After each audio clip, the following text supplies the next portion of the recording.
there, sir? You sure you got that right? So, Cliff, I always believe in due process. The information is there.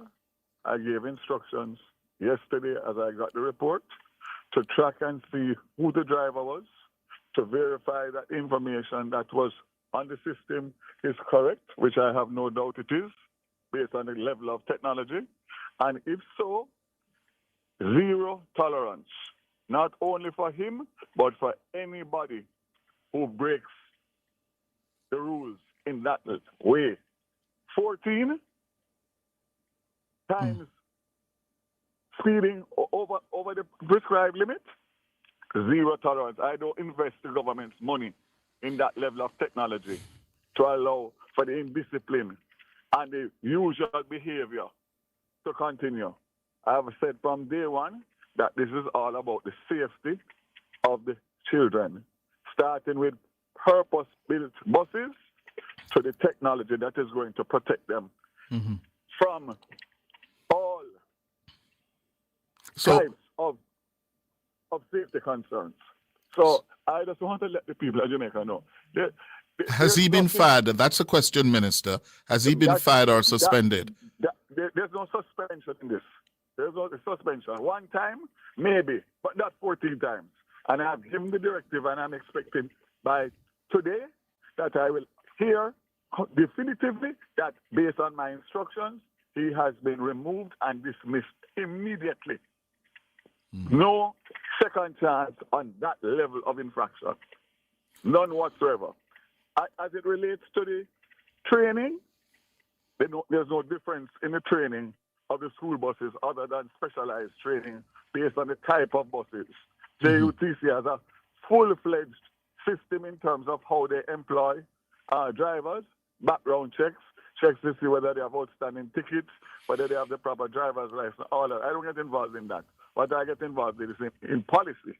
And I can tell you that while some people will criticize it, the fact of the matter is that the technology, or one aspect of the technology, worked on the first day. And that's just one, because every day they're going to be reviewing and giving me a report. So don't be surprised if by later today, when they get the opportunity, because remember, it was 60 bus, 53 actually went out. So the bottom line, it will take some time for them to review. But the review has to be done swiftly. And there's a special unit that has been set up to do this in the back room, separate and apart from the other functions of the rural school bus. But I'm not going to allow somebody like that who has 14 infractions in one day to continue to take the children to school. Yes. No way. Do you not happening. For those of us who are not too au fait with this technology, tell us how it works. Cliff, it has a system in it that tracks the bus as to the route that it has been assigned. If it comes off of the route, it sends a signal, and they set the technology in relation to all of what they want to receive in terms of monitoring the buses. So up to the very driver, there's a camera specifically on the driver to show his movements and his interaction with the children.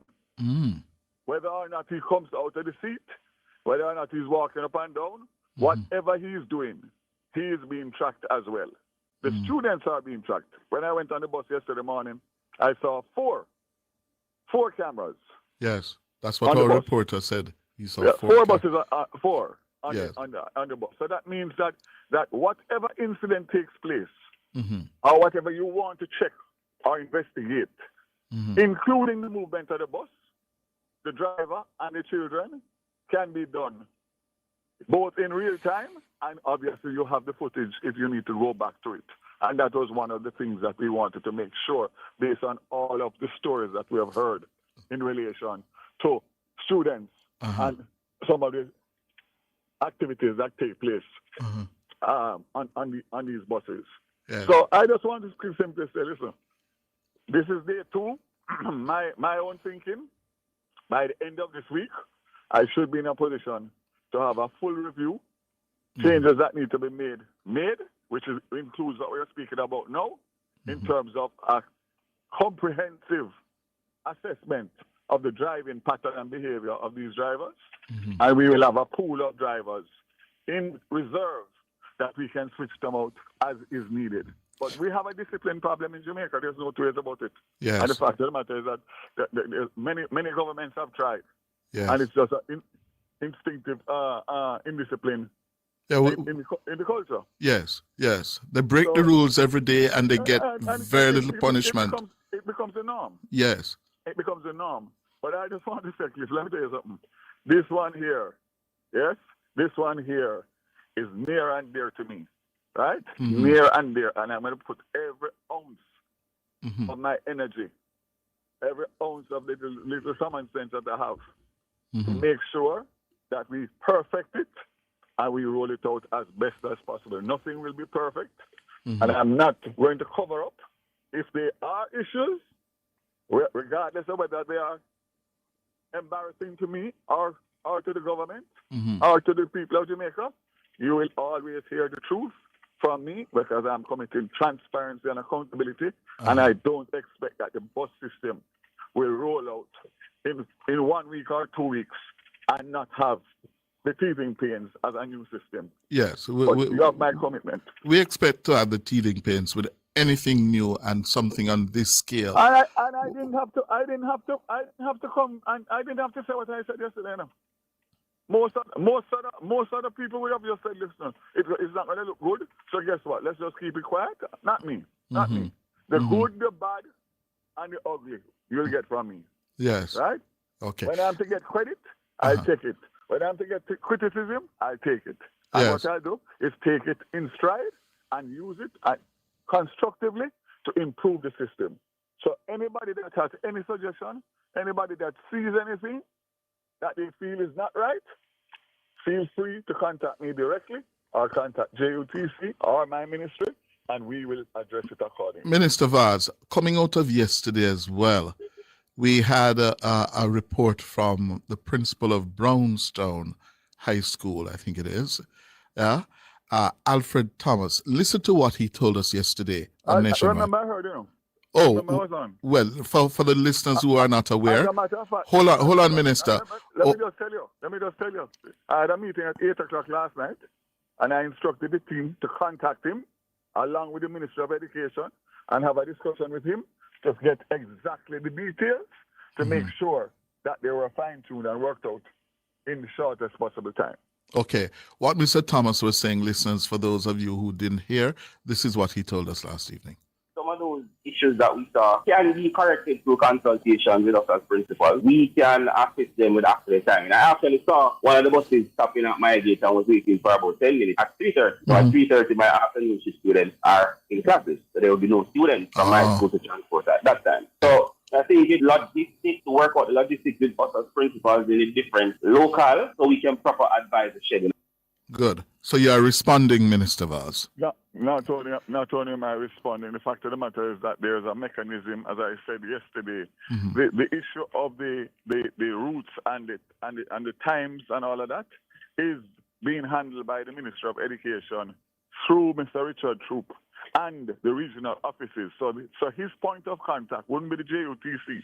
His point of contact would be the Ministry of Education, and then the Ministry of Education, who is a part of the team, would then feed that down to us. But we're going to make changes. There are going to have to be changes because obviously the time rosters are not in sync with some of the schools and some of the times, etc. So again, day 2, we have plenty of work to do, and we'll get it done. But I take it on board, and I have no reason to think that the principal is not giving constructive criticism and advice as to how the system can work better. We also had another reaction from a principal who happens to be the president of the JTA, the Teachers Association. He raised concerns about the monitoring of students while they were traveling on the bus. Here's what he said. We support the program. There are concerns that we have with respect to how it is that you're going to expand the program. There are concerns that we have in terms of how do you monitor the students effectively and how do you do the timely interventions during those monitoring processes. We are prepared to sit with the Ministry of Education. As a matter of fact, we have a meeting scheduled sometime this week. Mm-hmm. It's a matter that I intend to raise in terms of what our concerns are and, have that deliberation as to how it is that we can make our contribution to improving the system. Minister. Valid concern being dealt with. As a matter of fact, we had a discussion and a meeting yesterday with the Ministry of Education. There's going to have to be some adjustments in the supplementary budget to take on some of these additional costs. Mm-hmm. And the bottom line is that the Ministry of Education is prepared to put the wardens on the buses.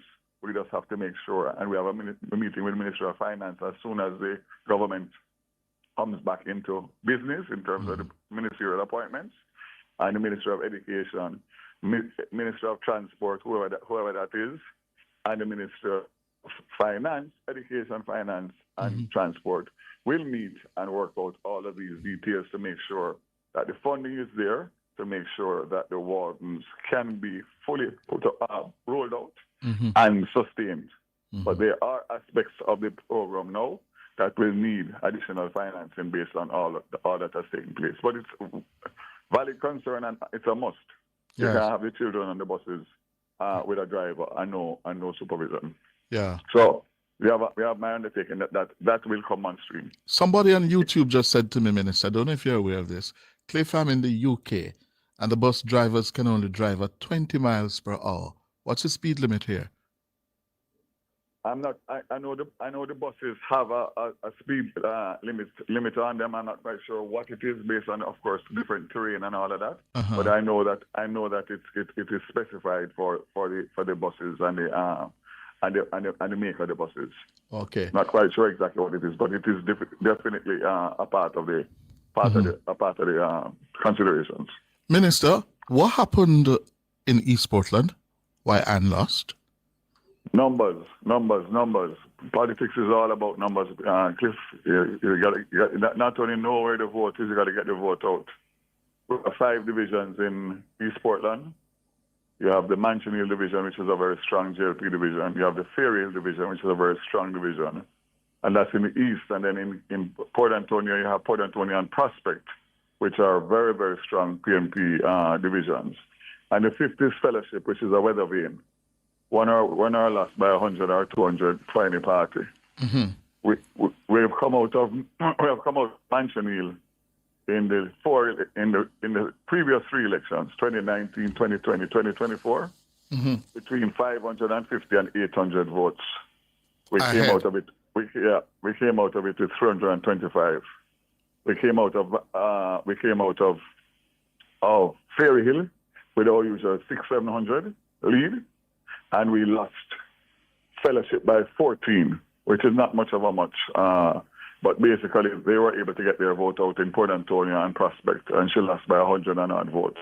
Mm-hmm. Had she gotten the 600 votes, or even 550 votes, the lowest that we have ever gotten in there, she'd have won by a small margin.